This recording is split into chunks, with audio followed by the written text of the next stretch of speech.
Entonces, mira, vamos a comenzar esta jornada. Yo voy a dar dos temas hoy. Vamos a reducir la información a dos temas por el tiempo, ¿no? Para que oremos un poco más.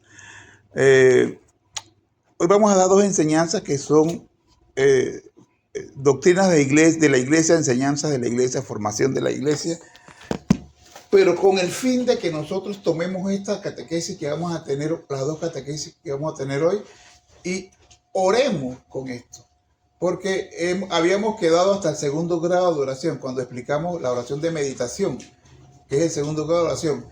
Pero de nada nos vale a nosotros pasar a hablar de oración de afectiva, de simplicidad, si yo no hago la meditación. Cuando yo haga la meditación correctamente por un tiempo, no sé, un mes, 6 meses, un año, 2 años, dependiendo la fidelidad de la persona y lo que Dios quiera llevar a la persona, entonces cuando yo entro a la oración afectiva, voy a entender que es lo que quiere decir. Mientras yo no voy avanzando, no voy a entender eso. Entonces, la oración de meditación, vamos a tratar dos temas ahora que son para que ustedes lo mediten. Porque las catequesis en la iglesia no son catequesis de cultura general. Ya aprendí esto de matemática, ya aprendí esto de historia y que bueno, ya sé algo más. No. Toda catequesis que uno escucha, uno debe llevarla a la oración. Y orar con eso. Y meditar por eso un tiempo hasta que eso dé fruto en uno. Porque si no, ¿de qué me sirve un retiro, una formación? Si yo no, aprendí, pero eso tengo que llevarlos a orar con eso para meditar, para que eso me haga crecer en dos cosas. En el conocimiento de la grandeza de Dios. Y en segundo lugar, me llega a practicar mejor la virtud. Entonces, hoy vamos a tener dos catequesis. Una catequesis que va a hablar de la grandeza de Dios. Porque la meditación debe tener dos momentos. La meditación puede ser encauzada solamente a que yo me eleve, como quien dice, tenga como un oasis con Dios, y no importa que la catequesis no me lleve a practicar la virtud, no me dé una enseñanza para practicar la virtud, pero sí para que yo crezca en el conocimiento de Dios. ¿Ve? Entonces hay una catequesis que yo puedo meditarla y orar, y simplemente para conocer y profundizar en la grandeza, en las perfecciones de Dios, en los atributos de Dios, y eso me enamora de Dios. ¿Ok? Y hay otra enseñanza, otra clase que tiene que ver con la hermenéutica, es decir, para que yo la ponga en práctica para practicar la virtud. La primera es esa, vamos a hablar de la grandeza de Dios. La catequesis se llama la naturaleza de la Santísima Trinidad y luego la naturaleza del Hijo de Dios hecho hombre. Todo basado en el catecismo de la iglesia. Y la segunda, la catequesis se va a llamar la verdadera felicidad. Ahí sí es para que yo practique la virtud, la hermenéutica, ¿no? La lleve a la práctica. Entonces, la primera catequesis es la grandeza de la Santísima Trinidad, o la naturaleza de la Santísima Trinidad y la naturaleza del Hijo de Dios encarnado, hecho hombre. Bueno, ustedes saben ya sabemos que Dios son tres personas en un solo Dios: el Padre, el Hijo y el Espíritu Santo, ¿verdad? Son tres personas divinas, increadas, porque nadie las creó, ellos crearon todo. Y entonces son tres personas que son tres espíritus, porque Dios no tenía, antes que Cristo se encarnara, ninguna de las tres personas tenía materia, tenía cuerpo. Eran tres espíritus divinos, increados, todopoderosos, infinitamente perfectos, hermosos, infinitamente felices, infinitamente llenos de amor y de bondad. Pero son tres espíritus. Entonces, el Padre es un espíritu inteligente, tiene una inteligencia y tiene una voluntad. Dios es infinitamente inteligente, es la inteligencia infinita y tiene una voluntad infinitamente llena de amor. Igual el Hijo, nada más que la diferencia es que el Hijo es el Hijo y el Padre es el Padre, pero también el Hijo es un espíritu inteligente y un espíritu con una voluntad que ama. Y igual el mismo Espíritu Santo. Son tres personas divinas, los tres tienen una inteligencia y una voluntad, pero no tienen alma, porque hay almas que existen sin espíritu y hay espíritus que existen sin alma. El Espíritu de Dios, el Hijo y el Padre son tres espíritus con inteligencia y con voluntad para amar, pero no tienen alma, pero son increados. Entonces, están los espíritus, los ángeles, que llamamos el espíritu puro, que son criaturas de Dios.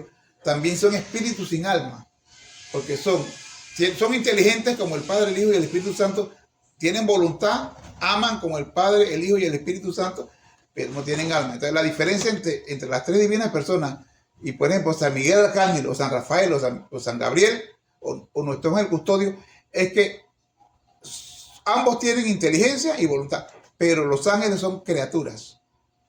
Y el Padre, el Hijo y el Espíritu Santo son increados, son los creadores de todo, ¿no? Entonces, luego venimos nosotros, los seres humanos, que tenemos un cuerpo. Y ahora porque tenemos un cuerpo material con 5 sentidos, entonces ya tenemos alma. Porque debemos aprender una cosa, el alma siempre tiene que ver con el cuerpo. Pero nuestra alma es espiritual también, porque tiene una voluntad como el Padre para amar y una inteligencia como el Padre y el Hijo y el Espíritu Santo para pensar, para entender. Pero como tiene cuerpo, tiene un alma, porque el alma es la sustancia del espíritu, pero también de la materia. Es lo que une la materia con el cuerpo. Es un alma espiritual. Por eso Santo Tomás de Aquino habla de que también hay un alma vegetativa y que hay un alma animal, pero no espiritual. Las plantas tienen un alma que es como su sustancia para que existan. Los animales tienen un alma animal, pero no tienen espíritu. O sea, no tienen inteligencia ni voluntad. Es un alma que es la forma, porque el alma es la forma del cuerpo y el cuerpo es la forma del alma. ¿Ok? Entonces, en ese sentido, ya hemos hablado de la naturaleza de la Trinidad. Ahora pasemos a hablar de la naturaleza del Hijo de Dios encarnado. El Hijo de Dios, dice la palabra, que se hizo hombre y habitó entre nosotros. Cuando llegó la plenitud de los tiempos, Dios envía a su Hijo, que nació de una mujer y se hizo hombre. Dice San Pablo que se hizo semejante a nosotros en todo, menos en el pecado. Entonces, si Jesucristo se hizo hombre, eso quiere decir que Jesucristo tiene un alma humana y tiene un cuerpo humano. Porque si tiene un cuerpo humano, tiene un alma humana. Porque el alma, cuando escuchen alma, y estamos hablando de un hombre, es porque tiene cuerpo. Porque, como le dije, los espíritus que no tienen cuerpo no tienen alma, solo son espíritus. El alma tiene que ver con el cuerpo. ¿Me estoy explicando? El alma tiene que ver directamente con el cuerpo. Pero nuestra alma, como tenemos un espíritu, nuestra alma es espiritual. Entonces, por eso somos semejantes a Dios. Porque tenemos un espíritu y Dios es espíritu. Somos inteligentes y podemos amar. La acción de pensar, de razonar, es una acción espiritual, porque la inteligencia es una potencia espiritual.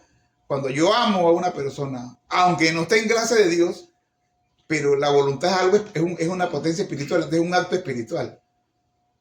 Entonces, Dios también es inteligente y ama. Pero entonces, cuando la segunda persona, que ya hemos dicho que es un espíritu inteligente y amoroso con voluntad, se encarnó, dice, se hizo hombre. ¿Cómo fue entonces eso? Dice, el ángel se le apareció a la Virgen María y le dijo que iba a quedar embarazada. Entonces, la Virgen le dice, ¿cómo va a ser eso si yo no conozco varón? Entonces dice el ángel, el Espíritu Santo vendrá sobre ti y el poder del Altísimo te cubrirá con su sombra. Por eso el que va a nacer, dice, va a ser santo y va a ser llamado Hijo de Dios. Entonces, ¿qué pasó? Cuando la Virgen le dijo que sí al ángel, aquí está la esclava del Señor, entonces vino el Espíritu Santo, como le había dicho al ángel, el Espíritu Santo vendrá sobre ti y el Espíritu Santo, la Virgen tenía que estar en fertilidad en ese momento, ¿no? Vino el Espíritu Santo y creó un espermatozoide. Tuvo que haber sido así. Un espermatozoide lo creó el Espíritu Santo, que fecundó el óvulo de la Virgen María. Entonces ya comenzó a ver ahí una persona humana. ¿Sí? Entonces, ¿qué pasó allí? Dice el Catecismo de la Iglesia Católica que nosotros los padres ponemos la parte material, corpórea de nuestros hijos, el espermatozoide y el óvulo. Sabemos que el espermatozoide fue un milagro, porque no hay otra forma de que se haya nacido un ser humano. El ser humano se forma de un espermatozoide y un óvulo. Eso lo hizo el Espíritu Santo. ¿Ok? Entonces, cuando se metió el espermatozoide en el óvulo de la Virgen, Dios Padre sopló un alma humana. Entonces Jesús, ya existía un hombre allí, un alma 100% humana, un alma con una voluntad humana y una inteligencia humana dentro de un cuerpo. Y entonces cuando ya había un hombre, un ser humano, porque ¿de qué está compuesto un ser humano? Un ser humano está compuesto de un cuerpo material con un alma espiritual. Y esa alma tiene una inteligencia. Cuando dije alma espiritual, quiere decir que tiene espíritu.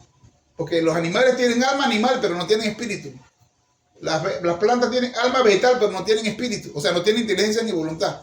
Pero entonces se formó un alma espiritual. Entonces comenzó a crecer el cuerpo, a formarse primero el embrión, luego el feto de Jesús. Y había un hombre allí, humano, 100% humano. Y cuando ya había un ser humano allí, es que vino el Hijo de Dios. El Espíritu Divino, la segunda persona, y se encarnó y se hizo hombre. Porque Jesucristo, en la segunda persona, se hizo hombre. ¿Y de qué está formado un hombre? De un alma espiritual con un cuerpo material. O sea, si el Hijo de Dios, no había habido un hombre en la Virgen María, un ser humano, entonces no se hubiera hecho hombre, se hubiera hecho como quien dice, porque pongamos un ejemplo, un mico, un mono. Un mono tiene un cuerpo, tiene 5 sentidos, pero no tiene alma espiritual. Entonces, para que Cristo, para que el Hijo de Dios se hubiera hecho hombre, tenía que haber un ser humano allí. ¿Sí me explico? Entonces, ¿qué quiero decir con esto? Que el Hijo de Dios hecho carne tiene 2 espíritus, uno divino y uno humano. Tiene 2 inteligencias, una inteligencia divina y una inteligencia humana. Tiene 2 voluntades, una voluntad divina y una voluntad humana. Y ellos están en el cuerpo. Pero en el momento que el Hijo de Dios se unió al alma humana de Jesús, del Hijo de María, fueron uno. O sea, se unieron, ¿no? Y eso no lo estoy inventando yo. Miren lo que dice aquí el Catecismo de la Iglesia Católica. Dice: ¿cómo es el Hijo? ¿Cómo es el hombre el Hijo? ¿Cómo es hombre el Hijo de Dios? Puesto que en la unión, eso está en el 470 del Catecismo, puesto que en la unión misteriosa de la encarnación, la naturaleza humana ha sido asumida, no absorbida. O sea, absorber es que tú la absorbes y la anulas, ya no está, no existe. No, la asumió, no la anuló, ¿verdad? Dice, ha sido asumida, no absorbida. La Iglesia ha llegado a confesar con el correr de los siglos la plena realidad del alma humana, con sus operaciones de inteligencia y de voluntad y del cuerpo humano de Cristo. Pero paralelamente ha tenido que recordar en cada ocasión que la naturaleza humana de Cristo pertenece propiamente a la persona divina del Hijo de Dios. Entonces, si Cristo tiene una naturaleza humana, tú tienes una naturaleza humana. Tú eres una persona humana. ¿Y por qué eres una persona humana? Que Dios me creó. No. ¿Por qué tienes qué? Porque tengo un cuerpo y tengo alma. Alma Y espíritu. espiritual, recuerda. Entonces, si no tuvieras alma espiritual humana, no fueras un ser humano, fueras un cuerpo nomás. Fueras como un mico, como un mono, que tiene cuerpo, no tiene espíritu. ¿Sí? Eso está clarito. Llegó tarde, pero está clarito. Y dice, sí. Entonces, entonces, para que Jesús para que el Hijo de Dios, el verbo, se hubiera hecho hombre, tenía que haber un ser humano primero. Y el ser humano está compuesto de un cuerpo y un alma. ¿Ok? Entonces dice aquí, o sea que nosotros pensamos que nada más Jesús se encarnó en un espíritu divino nomás y no tenía alma humana, ¿no? Tenía las 2 cosas. ¿Ven? Entonces dice aquí, perdón. Dice, pero paralelamente ha tenido que recordar en cada ocasión que la naturaleza humana de Cristo pertenece propiamente a la persona divina del Hijo de Dios que la ha asumido. Todo lo que es y hace en ella pertenece a uno de la Trinidad. El Hijo de Dios comunica pues a su humanidad su propio modo personal de existir en la Trinidad. Así, en su alma como en su cuerpo, Cristo expresa humanamente las costumbres divinas de la Trinidad. Entonces Jesús tenía una inteligencia humana y una voluntad humana, que son totalmente criaturas. Dios las creó. Dios creó el espermatozoide del Espíritu Santo que fecundó el óvulo y se dio un alma humana. Porque recordemos que el hombre no solamente es criatura su cuerpo, sino su alma espiritual. También es una criatura de Dios, ¿no?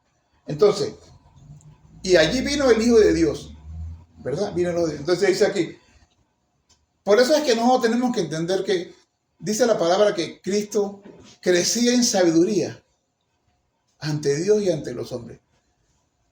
Pero si estuviéramos hablando, si el Evangelio estuviera hablando de que Él crecía en sabiduría, pero ahí no podía estar hablando de la inteligencia divina. Porque Dios lo sabe todo, Dios no tiene que aprender nada. La inteligencia divina de Cristo no tiene que aprender nada. Entonces, ¿de qué se está hablando ahí? De la inteligencia humana. Y Él lo quiso hacer así. O sea, el Hijo de Dios, la inteligencia divina de Dios fue humilde y quiso que su humanidad, su inteligencia humana aprendiera, ¿verdad? Dice aquí, el alma y el conocimiento humano de Cristo. 471. Dice, Apolinar de la Odisea afirmaba que en Cristo el verbo había dice, esta es una herejía, ¿no? Apolinar de la Odisea afirmaba que en Cristo el verbo había sustituido el alma o el espíritu o al espíritu. Contra este error la iglesia confesó que el Hijo Eterno asumió también el alma racional humana. Esta alma humana que el Hijo de Dios asumió está dotada de un verdadero conocimiento humano. ¿Ven? Como tal, este no podía ser de por sí ilimitado porque era humano. La inteligencia humana de Cristo era limitada. Se desenvolvía en las condiciones históricas de su existencia en el espacio y en el tiempo. Por eso el Hijo de Dios, al hacerse hombre, quiso progresar en sabiduría, en estatura y en gracia, e igualmente adquirir aquello que en la condición humana se adquiere de manera experimental. O sea, Él quiso aprender como si fuera un ser humano más. La persona divina estaba allí, que lo sabía todo, pero dejó que su persona humana aprendiera y creciera, ¿no? Pero al mismo tiempo, este conocimiento verdaderamente humano del Hijo de Dios expresaba la vida divina de su persona, ¿no? Bueno, la naturaleza humana del Hijo de Dios, no por ella misma, sino por su unión con el Verbo, conocía y manifestaba en ella todo lo conveniente, lo que conviene a Dios. O sea, pero que a pesar de todo, como ella estaba unida a la persona divina de Cristo, ya podía saberlo todo, pero Cristo permitió que lo aprendiera como un humano más. Eso es lo que quiere decir. Bueno, vamos a seguir adelante acá. Miren lo que dice acá en el resumen. Dice aquí en el resumen del catecismo. Dice, Cristo siendo verdadero Dios, eso está en el 482 del catecismo. Cristo siendo verdadero Dios y verdadero hombre, tiene una inteligencia y una voluntad humana perfectamente de acuerdo y sometida a su inteligencia y a su voluntad divinas, que tiene en común con el Padre y el Espíritu Santo. La encarnación es, pues, el misterio de la admirable unión de la naturaleza divina y de la naturaleza humana en la única persona del Verbo. Pero es una persona que tiene dos espíritus y un cuerpo. Pero es una sola persona, no son dos personas. Son una sola persona. Entonces es como si estaban unidas paralelamente. Y dice que en toda la inteligencia humana seguía la inteligencia divina. Y la voluntad humana seguía la voluntad. Eso quiere decir que están unidas. ¿Sí? Entonces, en Cristo está unido el hombre con Dios. O sea, Cristo pertenece 100% a la naturaleza humana y 100% a la familia divina. Es una cosa bien bonita. Este fue el regalo que Dios me dio a mí ahora en la Pascua, en la resurrección. Fue el regalo que Dios me dio. Y estaba orando con eso y es una cosa increíble. O sea, que en Cristo es realmente el puente entre Dios y los hombres. O sea, en Él están las dos naturalezas unidas. Entonces, como Cristo, su humanidad siguió en toda su divinidad, nosotros tenemos que aprender de Cristo eso. Entonces ya yo entiendo por qué cuando está en el huerto dice que Jesús tuvo miedo. Pero si Dios no tiene miedo, ¿cómo Dios va a tener miedo? Ahora entiendo que el que tenía miedo era el alma humana de Cristo, su voluntad humana. ¿Sí? Y en ese momento en el huerto es que hubo como una lucha, pero se terminó sometiendo el alma humana de Cristo, el alma espiritual, hay que entender eso, el alma espiritual al espíritu divino de Cristo, porque el espíritu divino no tiene alma, es un espíritu, inteligencia y voluntad. Entonces, ahí se sometió. Como quien dice, en el momento de la dificultad, como que hubo, como quien dice, la humanidad de Cristo. Y cuando hablo de humanidad, estoy hablando de su alma espiritual. Quiso, como quien dice, voy a sufrir esto, pero se terminó sometiendo al espíritu divino de Cristo. Entonces no puede ser que él era el que tuvo miedo, era Dios, y Dios no tiene miedo, ni Dios tiene que aprender nada. Por eso el catecismo que en todo seguía la inteligencia divina de Cristo, seguía en todo a la inteligencia humana a la divina y la voluntad humana a la voluntad divina. Pero por eso es que es verdadero Dios y verdadero hombre. Claro. Pero nosotros pensamos que al decir verdadero hombre es que nada más tenía cuerpo humano. No. Para que ser hombre tiene que tener un alma y un cuerpo. Un alma humano y un cuerpo humano. Porque si cuando Jesús bajó, lo vuelvo y repito, cuando el ángel le dijo a María, el Espíritu Santo vendrá sobre ti, vino el Espíritu, fecundó a María. Yo creo que tuvo que haber creado un espermatozoide ahí, porque como hubo un cuerpo humano. O sea, el espermatozoide y el óvulo hacen el cuerpo humano, la parte material. Entonces, cuando vio el Padre que había un cuerpo humano ya, un óvulo fecundado, que Dios creó el alma humana de Cristo. La creó. Entonces ya había un hombre allí. Antes de eso, si no había alma, no había un hombre. Había solo un cuerpo, pero no había un hombre todavía. Porque el hombre es alma y cuerpo. El ser humano es alma y cuerpo. Entonces, para que hubiera un hombre, tenía el Padre que soplar el alma humana de Cristo. Entonces, cuando ya había un hombre, vino el verbo divino, el increado, y se encarnó en ese hombre. Porque si Jesús se hizo hombre, el hombre es alma y cuerpo. Tenía que haber un hombre completo. No solamente el cuerpo, sino el cuerpo y el alma. Y por eso que él dice aquí que tenía alma, que tenía inteligencia humana, inteligencia divina. Pero entonces, aquí hay un misterio bien bonito que es con el que vamos a terminar. Jesús resucitó. Y al resucitar, como dice aquí el catecismo en el 645, a ver si lo encuentro, 645. Al resucitar, ¿qué pasó? Hubo un fenómeno extraordinario allí. Jesús murió y su cuerpo fue destruido, destrozado. Pero al resucitar, ¿qué es la resurrección? ¿Qué es la resurrección de Cristo? ¿Qué es lo que resucita? El alma es inmortal, el alma no muere. El alma se fue al Padre. Cristo dijo, Padre, en tus manos encomiendo mi espíritu. Entonces, él se fue al Padre. ¿Qué hizo Jesús? Jesús dice que salió del cuerpo, el cuerpo quedó sin vida, el cuerpo humano. Entonces salió el alma humana unida al alma divina, porque ya no, ellos no se podían separar, estaban unidos, se fueron. Pero cuando digo ellos, hablo de una sola persona, pero con dos espíritus, uno humano y uno divino. Fueron, traspasaron el templo, rasgaron el velo, y Jesús es el verdadero sumo y eterno sacerdote. Pero ese sacerdote tiene que ser humano.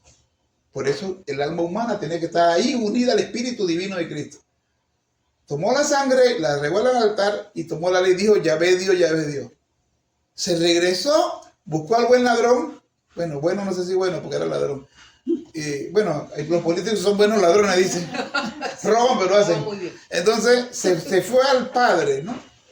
Y como ya se lo he dicho a ustedes, al tercer día dice que el Padre lo resucitó. La palabra resurrección significa volver a suscitar.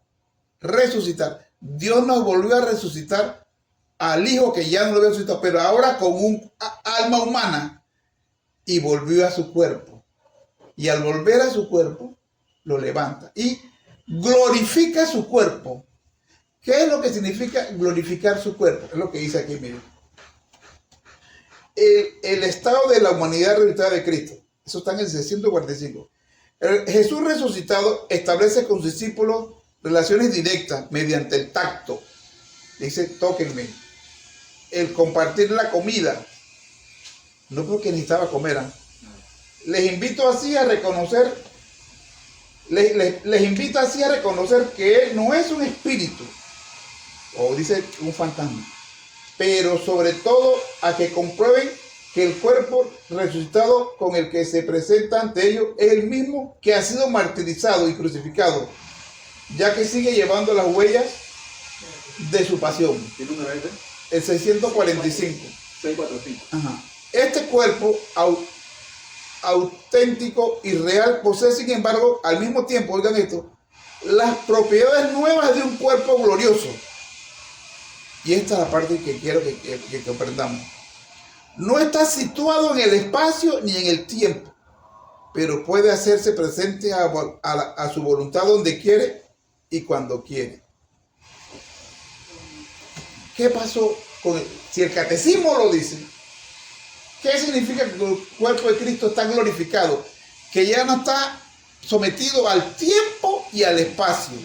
Es decir, que ya él, ustedes saben que los espíritus puros, como los ángeles buenos y como los ángeles malos también, los caídos, ellos no tienen que reconocer, por no tener cuerpo, no tener materia, ellos no tienen que recorrer la distancia. Ellos se mueven a la velocidad del pensamiento. Por ejemplo, mi ángel custodio, él puede en un pensamiento decir que está en China y está en China. No recorre la distancia. Igual los espíritus malos, igual los espíritus buenos. Pero nosotros, por tener materia, tenemos que recorrer la distancia. Eso se llama el espacio. ¿Sí? Por eso hay dos fenómenos místicos en los santos que se daban. Uno que se llama bilocación, que era que decía que el santo tenía que estar en dos lugares, podía estar en dos lugares al mismo tiempo. Aunque como dice el padre Roger Marín, realmente es imposible que una persona esté en dos lugares al mismo tiempo. No, porque es imposible, para Dios todo es posible, pero Dios no contradice sus propias leyes. Una persona puede estar en un solo lugar al mismo tiempo, una persona material, me refiero, estoy hablando de leyes físicas, ¿sí? Al mismo tiempo. No puede estar en dos lugares al mismo tiempo. Entonces dice el padre Roger que esa bilocación se da por ministerio de ángeles. Así que en un lado, un ángel que Dios enviaba, tomaba el cuerpo, hacía un cuerpo. Dice Roger Marín que los ángeles van allá a la atmósfera y toman con unas cosas como unos residuos de estrellas y hacen un cuerpo y van el cuerpo que ellos quieren. Y llega a la persona. En un lugar estaba realmente el santo actuando y en el otro lado era un ángel con la apariencia del santo, porque no puede estar en dos lugares al mismo tiempo. Pero hay otro fenómeno que es parecido a este, que no es bilocación, que se llama agilidad, que es que el santo, un ángel lo desplaza y en 2-3 segundos está en Estados Unidos, de Panamá a Estados Unidos. Ahí tiene que recorrer la distancia, el ángel lo toma y lo lleva, se llama agilidad, ese fenómeno místico existe, los santos lo tenían. Lo lleva, pero él tiene que recorrer la distancia. ¿Por qué? Porque el ángel va llevando una materia, que es el cuerpo del santo. Por eso es que yo no entendía cuando leía lo de Santa Catalina Emmerich, que ella decía que ella iba a los lugares, iba a las montañas y regresaba, y cuando ella despertaba, ella tenía las llagas y las heridas de las espinas, de las piedras, si estaba en el mar. Y yo decía, pero ¿por qué pasa eso si ella está, o sea, Dios la está llevando? Yo no entendía bien, como ahora sí ya entiendo. Eso se da por el ministerio de ángel. Es el ángel que la lleva y entonces es agilidad, porque ella tiene las heridas de donde fue. Claro. Entonces, hace el recorrido nada más. Hace el recorrido porque hay materia, porque el santo tiene materia. Y luego lo regresa el ángel. Solo está en un lado. En un solo lado. La bilocación está en dos lados, pero realmente es un ángel el que está allá. Pero el cuerpo de Cristo, siendo cuerpo, por eso le dijo, maten y tomen, y por eso comió. Es materia, pero ¿qué significa una materia glorificada? Su cuerpo glorificado, que está espiritualizado. Es decir, no está sujeto al tiempo ni a la distancia. No tiene que recorrer la distancia. Es como si fuera un espíritu. En otras palabras, la divinidad de Cristo, el espíritu divino de Cristo, espiritualizó su cuerpo. Glorificó su alma y su cuerpo. Ya su cuerpo es como si actúa como un espíritu. Por eso puede atravesar las paredes, no siente calor, no siente frío, no tiene hambre, no tiene necesidad fisiológica, vuela. O sea, ese sí es Superman. Sí. Jesús sí es Superman. Así es Superman. Ese sí es el Neo de Matrix. Ese sí. Jesús sí es el verdadero, el elegido. Ese sí es el elegido. Es inmortal. Su cuerpo es inmortal. Pero come nada más para demostrar. Para demostrar que es materia. O sea, esto es un misterio. Él sigue siendo materia. Tú lo puedes tocar. La Virgen, cuando la ven en Medjugorje, los videntes la han tocado. Pero ella también está igual que su hijo, espiritualizada. Glorificado su cuerpo. Y eso es lo que a nosotros nos espera. Entonces, dice... y otra cosa que dice el padre Carreira, que Cristo le mostró las llagas y que el cuerpo de Cristo resucitó como estaba en el momento de morir.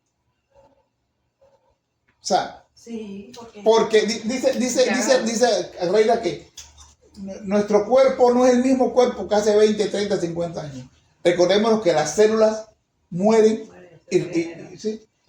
Las neuronas, todo entonces tu cuerpo va a resultar como estaba en ese momento. Claro, si tiene un defecto, sí, Dios lo va a curar. Es diferente.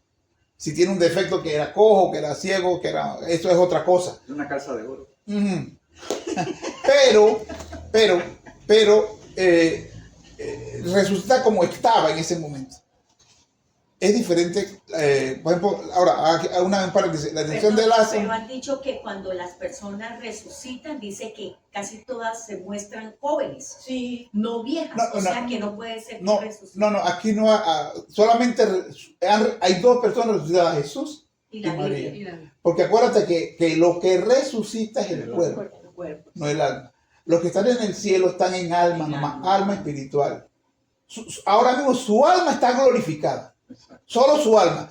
Cuando venga el juicio, ellos van a venir, Cristo va a resucitar su cuerpo y van a unirse, porque como dice Padre Carrera, el hombre es cuerpo y alma y nunca va a dejar de ser cuerpo y alma. Lo que pasa, pero también dice Padre Carrera, este teólogo astrofísico, doctor de la iglesia, bueno, no de la iglesia, doctor en teología, quise decir, él dice que todo, él es astrofísico, él dice que todos los científicos llegan a la conclusión que todo lo que es materia, todo lo que es físico, está llamado a desaparecer. Lo material, la creación de Dios material, tiene una característica que tiene fin, tiene principio y tiene fin. No es infinito. Lo único infinito es lo espiritual. Por eso nuestra alma es espiritual. Por eso el título de la última exhortación de Castello de la Fe, la divinidad infinita del hombre, no es errado el título. Lo que está mal es el contenido, que quieren hablar de lo material y de todo lo temporal y no hacen que trascienda la dignidad. Pero el hombre, por tener un alma espiritual inmortal, tiene una dignidad infinita. O sea, se pierde el contenido nada más en el título. Ajá, es lo mismo que Amor y Leticia. Amor y Leticia es la alegría del amor. No está mal el título, lo que está dentro es lo que está mal, que permite la comunión de los... Ajá. Lo que está mal en muchas cosas no está mal. Fiducia súplica. Una súplica confiada, eso no está mal. Pero lo que está mal es lo que meten adentro. ¿Ok? Se pierden el número 31. Eso es lo que hay. Sí, exacto. Entonces es lo mismo. O sea, el ser humano, porque tiene un espíritu, tiene una dignidad infinita. Los perros, porque no tienen espíritu, tienen una dignidad finita y limitada. No tienen la misma dignidad que nosotros. Porque nosotros somos imagen y semejanza de Dios. ¿Cómo rayos no vamos a tener una dignidad infinita? Por participación, por gracia. La dignidad ontológica infinita y por su propia virtud es la de Dios. Pero Él nos hace participar. O sea, vamos a vivir infinitamente. A eso nos llamó Dios. Dios nos llamó a vivir eterna y infinitamente. Ahora, la diferencia entre la palabra eternidad es que la palabra eternidad no tiene ni principio ni fin. Siempre. La palabra infinito es que tiene principio, pero no tiene fin. Nosotros tenemos principio, pero no vamos a tener fin. Si seguimos a Cristo. ¿Ven la diferencia? La eternidad, solo Dios es eterno. E infinito también. No tiene ni, pero tampoco no tiene principio. Es eterno y eternamente infinito. Nosotros estamos llamados a ser infinitos, pero tenemos principio. Entonces, el universo tiene un principio. El universo material, me refiero. La materia, ustedes saben que la materia está puesta, tiene tres formas: líquida, sólida y gaseosa, y se transforma. La materia tiene un día 1 en el tiempo y en la distancia. El universo tiene un día 1 en el tiempo y en la distancia. Tiene un principio. Y tiene un final porque es material. También es finito en el tiempo y la distancia. Por eso los astrofísicos dicen que el Sol tiene 5.000 millones de años y que le quedan 5.000 millones de años más de vida. En 5.000 años se le va a acabar la energía, que es hidrógeno. El Sol está formado por moléculas de hidrógeno que interactúan y producen esa energía calorífica luminosa que dura 17 minutos llegar a la Tierra. Y él va a colapsar porque se le va a acabar la energía y se va a formar una supernova y se va a ir todo el sistema solar. Y así todos los sistemas solares van a pasar lo mismo. Y el universo material va a desaparecer. Pero nosotros teníamos un problema, que nuestro cuerpo es material. Imagínense que nosotros hubiéramos estado cuando esa supernova y sin haber nuestro cuerpo glorificado, nos vamos ahí. Pero ¿qué hizo Cristo? Solucionó ese problema. Incluso eso está en la... Si usted busca en la segunda carta, San Pedro habla de eso. San Pedro habla de eso también, lo vamos a buscar después. Se fundieron los elementos. Ajá, se fundieron los elementos y todo va a desaparecer. Pero ¿qué hizo Cristo? Salvó nuestra humanidad. Cuando nosotros resucitemos, nuestro cuerpo va a ser glorificado. Supongamos que ya Cristo haya venido por segunda vez y todos los que salvaron su cuerpo están glorificados. O sea, espiritualizado. No está sometido a la ley del tiempo y del espacio. No le hace ni frío ni calor ni nada. Puede irse al sol y venir y no le pasa nada. Cuando sea esa supernova no va a pasar nada. Claro. Porque vamos a ser inmortales, eternos, infinitos, por participación y por gracia. Esa hoy es la condición del Hijo de Dios y de la Virgen María. Y a eso estamos llamados nosotros. Entonces, esto que hemos invitado aquí es para que nosotros oremos. Olvídense que si yo voy ¿cómo hago yo para practicar la virtud con esto? No. Esto es para que ustedes oren y se queden con Dios allá contemplando esto. Esto es para que ustedes salgan de este mundo, porque a veces nosotros contaminamos y viciamos esta oración. Y estamos orando, pidiéndole cosas y cuando terminamos salimos más cargados que cuando entramos. Porque lo que hicimos es que metimos el sancocho que estamos viendo la oración y salimos peor. No. Puro problema. En la oración, olvídense eso y vayan a meditar esto. Eso no es oración. Sí. Sí. No, la oración la pedir es una parte, pero la idea es que tú salgas de allí. Esa era la vida de los santos. Los santos no eran brutos, no eran gente indolente. Los santos contemplaban la grandeza, la perfección, la belleza de Dios. Esto que Dios nos está diciendo en el catecismo, porque no es mío, es lo que enseña la iglesia. Es para que nosotros maravillemos. Ahora entiendo que Jesús está en el cielo hoy con dos naturalezas en una sola persona, para salvar mi naturaleza humana. Algún día mi alma y mi cuerpo van a ser glorificados. Y mi cuerpo va a ser espiritualizado por el poder de Dios. Y voy a ser inmortal. Y voy a ser infinito. Y el cielo es cuando el hombre recupera totalmente su dignidad y su valor, como ya lo he dicho. Y el infierno, y esta es una pregunta que tengo que no sé a quién se la voy a hacer. ¿Qué va a ser del cuerpo de las personas que van a estar en el infierno? Una buena pregunta. O sea, no se puede llamar un cuerpo glorificado. No. Pero va a existir materialmente. O sea, Sor Faustina sí habla de que van a sufrir eternamente. Sí, pero ¿cómo va a ser ese cuerpo? ¿Cómo va a ser? Esa es una pregunta que tengo. Nunca va a estar en una vida eterna, nunca va a